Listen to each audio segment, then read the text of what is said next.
Assalamualaikum subscriber. Selamat tanggal 3 Januari baru 3 hari setelah tahun 2025 di hari Jumat. Em, Hari ini ada hal yang pengen saya ceritakan karena ada yang komen di video hari kemarin.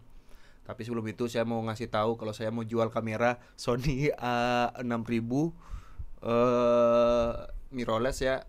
Saya mau jual karena sudah tidak terpakai lagi. Detailnya besok lah saya kasih tahu kalau ada yang minat, atau mungkin kawan-kawan tahu berapa harga pasarannya sekarang, karena saya mau ganti pakai action cam, GoPro atau apalah semacam itulah, karena saya butuh kamera yang bisa rekam lama, sejam, sejam setengah gitu. Karena kalau mirrorless ini durasi itu cuma 30 menitan. Minusnya di sana, tapi sisi lainnya masih bagus, kualitasnya masih oke, terawat. Kalau minat silakan tulis di kolom komentar. Perlu detailnya besok saya buat detailnya. Tapi kalau udah laku hari ini ya nggak mungkin sih, karena kan besok masih masih ada lagi, saya perlu ngejelasin ya.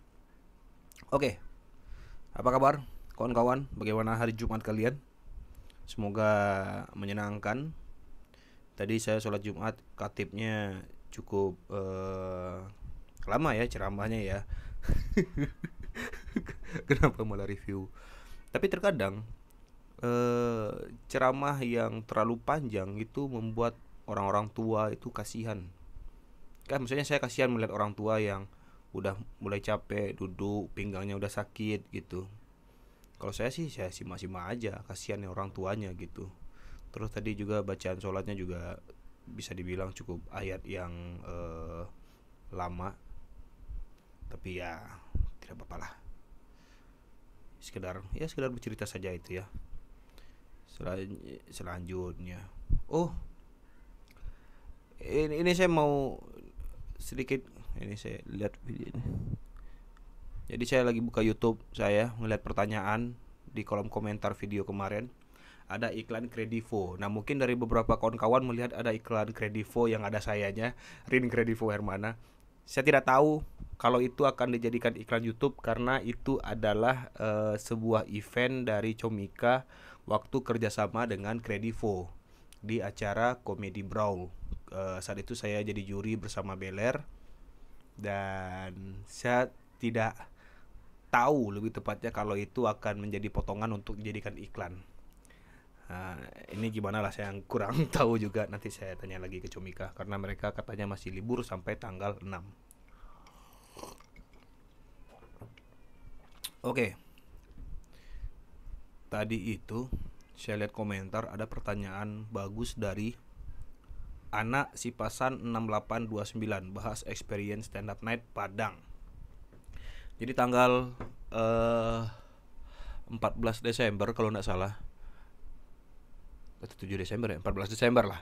14 Desember itu Stand Up Indo Padang mengadakan acara Stand Up Night. Lokasinya di Rocky Hotel. Jadi ada ballroom kapasitas berapa itu ya? 700, 600, 700. Di sana yang stand up itu ada komika dari stand up Indo Padang dan juga ada komika dari luar stand up Indo Padang, atau istilahnya komika nasional ya. Untuk komika nasionalnya ada Ebel Cobra, yang ternyata Ebel Cobra itu baru pertama kali ngambil Sun. Sebelumnya dia nggak pernah ngambil Sun karena dia nggak berani katanya. Tapi karena yang waktu itu MC-nya ada saya, Bang Pras sama Sadik, jadi dia ngelihat ada Bang Pras, udah saya mau gitu.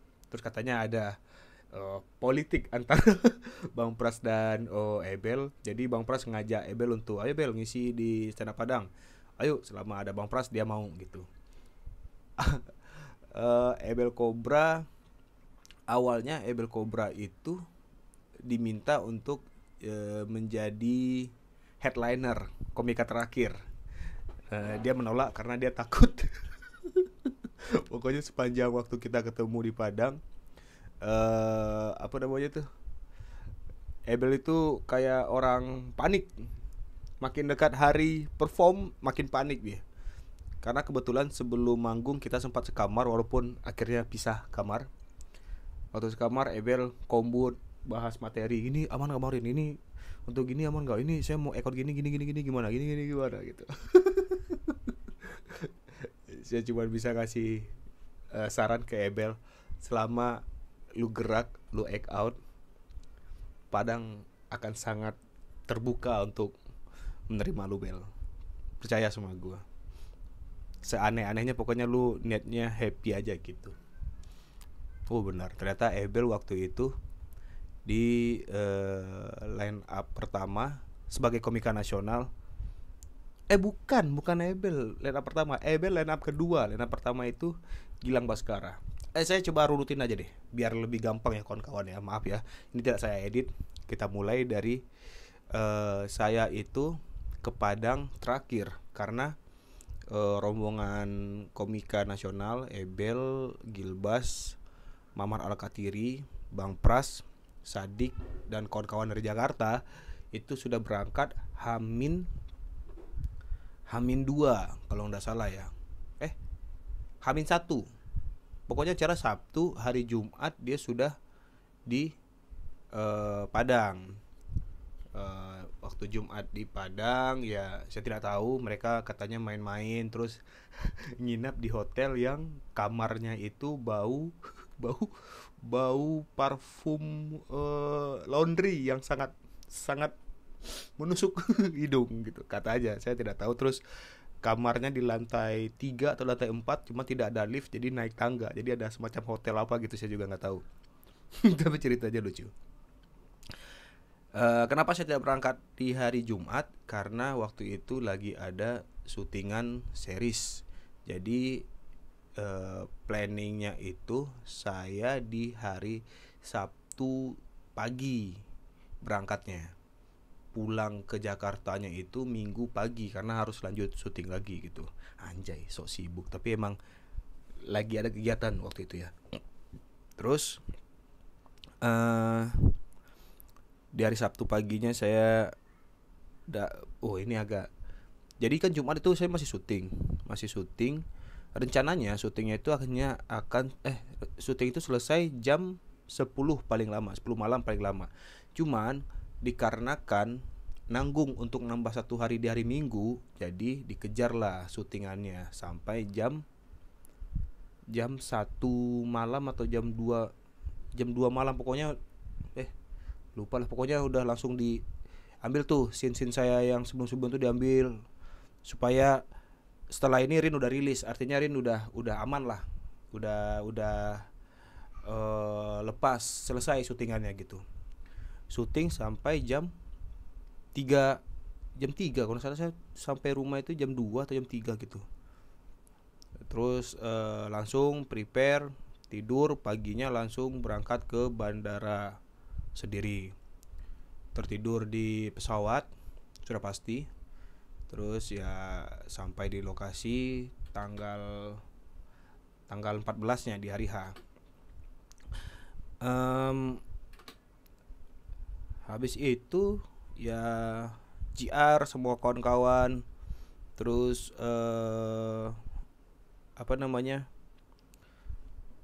latihan untuk MC, karena kan waktu itu MC-nya saya, Bang Pras, Sadik. Kami waktu pertama kali ketemu di Padang itu langsung prepare tuh apa ya yang akan kita bawakan. Terpikirlah gimmick karena kita akan ada 3 kali naik nih. Yang pertama itu sebagai opening, habis itu komika stand up Indo Padang. Setelah komika stand up Indo Padang kita naik lagi MC untuk present komika nasional. Setelah komika nasional baru kita closing, ada 3 kali. Harus dipikirkan tuh, ini gimmicknya apa ya. Yang pertama gimmicknya itu main sketsa dari Bang Buser gitu apa, Bang WW Buser, karena Bang Pras perawakannya mirip ke Bang WW itu, Buser itu. Jadi dibikin cerita lah, sketsa live gitu. Opsinya kalau itu tidak berhasil, karena kita kan juga survei, kalian tahu ini enggak? Kalian tahu ini enggak? Tahu. Jadi ada beberapa orang yang enggak tahu. Aduh, siapa nama Bang WW itu, lupa gitu. Tahu konten WW ini enggak gitu. Terus sepakat lah kalau misalnya orang tidak tahu WW ini kita cari main lain, cerita tentang apa hal yang paling menyenangkan di Kota Padang. Tapi ternyata waktu kami naik, wah semua orang tahu, wah dilanjutin lah main sketsaan penangkapan orang LGBT itu. Lucu, ger tuh. Habis itu komika stand up Indo Padang yang naik ada Fahri, Rafli, eh Rafli, si Wahyu, aduh, siapa gitu. Tile, habis Tile. Siapa namanya? Yang AS Roma, aduh siapa kok tujuan lidah namanya? Itu AS Roma. AS Roma siapa ya? Kok lupa sih, tolol. Tar, kita lihat dulu. Komika stand up Indo Padang, stand up night, stand up Padang. Bisa lupa sih, tolol. Wahyu, Rafli. Oh, Angge, ada Bang Angge gitu. Ya. Jadi yang naik itu dari komika stand up Indo Padang ada Angge dan juga ada Yogi. Sip. Udah aman ya. Saya lupa. Setelah itu naiklah MC untuk segmen kedua. Segmen kedua kita memainkan sketsa. Waktu itu lagi hype Gus Miftah dan penjual ST. Sadik menjadi Gus Miftah karena gondrong dan perawakannya cocok pas.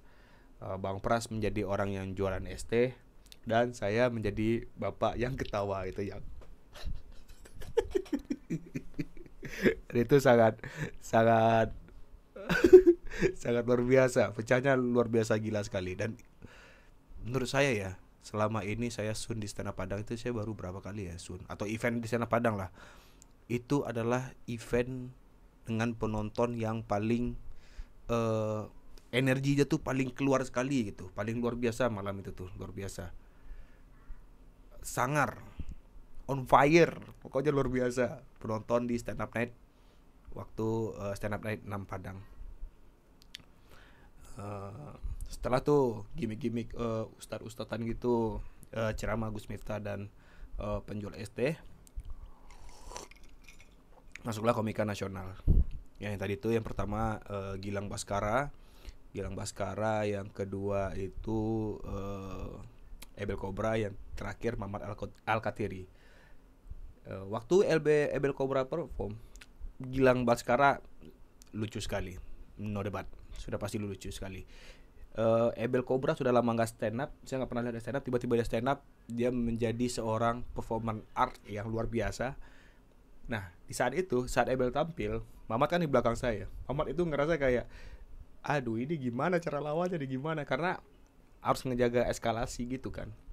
Terus ada momen dimana Ebel mau muntah. Nah Mamat sempat bilang kalau Ebel muntah, dia nggak mau naik karena udah habis tuh, gongnya udah di sana tuh, nggak bisa diapa-apain lagi. Jadi jangan sampai muntah Ebelnya. Untunglah ditahan sama Bang Pras. Ebel kan selalu kalau sama Bang Pras jinak dia, jangan muntah Bel dia. Oh ditelan lagi.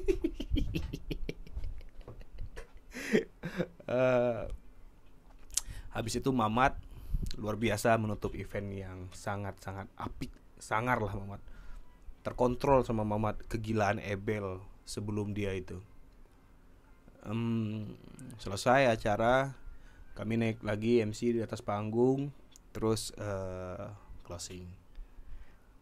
Satu hal yang saya paling senang waktu itu ya, mungkin ada beberapa yang nonton. Jadi di venue itu, di atasnya itu kayak ada semacam kubah gitu. Di dalam kubah jadi kayak ada kubah, ada bolongan gitu. Terus digambarlah awan-awan. Saya nggak tahu waktu itu, saya tiba-tiba muncul ide yang klik gitu kan.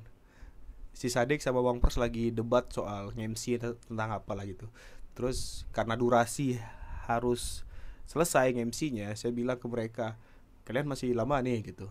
Nih awan ntar lagi hujan ya. Itu Itu kan sebenarnya ketololan, kekonyolan, tapi direspon bagus oleh penonton, dan itu salah satu bercandaan yang paling memorable bagi saya. Sangat sangat senang sekali saya saat itu. Hmm. Hmm. Oh iya, satu lagi nih, ada yang hal yang menarik sebenarnya. Jadi kan di secara Padang itu penontonnya dibagi dalam tiga kategori. Ada reguler, VIP, sama Sultan. Sultan itu ada 4 orang yang nonton waktu itu. Dan salah satu Sultan itu adalah temannya Bang Pras. Dan saya baru kenalan dengan Sultan itu di hari H, di hari tanggal Sabtu itu. Waktu kita nge-MC, Bang Pras sempat ngomong kalau si Sultan itu sempat beliin Bang Pras sepatu. Ini boleh sebut enggak ya namanya? Bang Al, gitu aja ya, Bang Al. Eh, Bang Al ini beliin Bang Pras sepatu gitu. Terus Bang Pras lagi MC ngomong, "Oh, Bang Al ini wah luar biasa, respect saya. Ini sepatu saya dia yang beliin," kata Bang Pras kan. Terus saya masuk lah dengan dengan tambahan banyolan gitu kan. Saya bilang ke dia, kok Bang, Bang, ya tuh Bang, saya udah 3 kali perform di Padang, sepatu saya masih ini aja Bang, gitu. Di inilah sama Bang Pras, di apa namanya, di tonge, apa bahasa tonge ini ya, di dihajar sama Bang Pras. "Bang, beliin lah si Rin sepatu, kasihan dia," gitu. Terus si Sadik nyahut kan, karena kita MC bertiga. "Bang Pras, apa sepatu Bang Pras?" "Oh, Vans." "Rin, apa sepatu Rin?" "Converse." Lihat Sadik, sepatu Sadik Pras Tegu. Itu punchline yang paling luar biasa. Sadik pakai sepatu no brand X Pras Teguh itu. Sepatu mereknya Pras Teguh gitu. Terus di segmen kedua masih chit-chat kan sama penonton. Terus waktu jadi sketsaan Gus Miftah itu kita nak pakai sepatu lagi, udah buka buka sepatu. Terus masih ditonge-tonge tuh si ininya, si penonton sultannya. Bang, ini saya udah nggak pakai sepatu ini bang, gitu. Tolonglah bang beli sepatu gitu. Dan itu menjadi hiburan bagi penonton kan. Nah, singkat cerita, suatu hari tiba-tiba datanglah sepatu ke rumah saya. Terus saya tanya sama istri saya, "Apa nih paket sepatu? Dari siapa tuh?" "Dari penonton stand up." "Penonton stand up yang mana?" "Waktu di Sun Padang ada penonton yang menjanjiin ini itu." Ternyata dia udah kong kali kong sama istri saya nih buat beliin saya sepatu, tapi nggak usah ngomong ke sayanya gitu. Terus saya lihat kan, terus saya ingat-ingat, oh iya gitu, ternyata bang ini gitu. Langsung lah ada nomornya, saya chat, saya makasih banyak sudah dibeliin sepatu gitu. Situ saya ngerasa ternyata berbuat baik itu luar biasa. Respect untuk abang. Saya ragu nih, boleh nggak saya sebut namanya, nanti privasi pula ya. Intinya respect lah untuk Bang Al yang sudah memberikan saya sepatu. Sangat bermanfaat sekali. Terima kasih. Semoga rezekinya lancar, dan memang orangnya baik sekali, humble sekali, dan sultan. Di situ saya percaya, ini yang saya mau ngomong tadi. Di situ saya percaya semakin baik orang kayaknya nggak semakin miskin lah gitu, malah semakin kaya gitu. Jadi saya berusaha untuk menjadi pribadi yang selagi bisa bantu aja gitu. Tapi saya tidak akan membantu orang yang tidak menolong dirinya sendiri. Nah itu kan ada di lingkungan kita ya, ada orang yang kalau dibantu dibantu senang, lama-lama dia ngerasa bantuan kita tuh sebuah kewajiban kita. Padahal padahal ya, waktu bantu kalau enggak gitu. Udah itulah, terlalu panjang nih videonya, sudah 19 menit jadinya, terlalu banyak ngobrol. Ya itulah kontinya kawan-kawan. Terima kasih banyak. Sampai jumpa besok. Assalamualaikum warahmatullahi wabarakatuh.